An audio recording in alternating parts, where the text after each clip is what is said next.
Hello everyone, I hope you are doing well. Today we will talk about how to fix or how to solve the problem of offers on the application of ChatGPT. We click on settings. Here we click on apps, default apps, app settings. In this list here you will search about ChatGPT and you will click. In this page of app info you will click on first stop and you will click OK. Here you will enter to the window of storage. Then you will click on clear cache.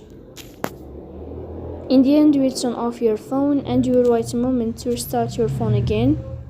If it's not working with you, then you will update your app on Play Store. So that's all. Don't forget to support us by like and subscribe. See you next time and thank you for your watching and your attention.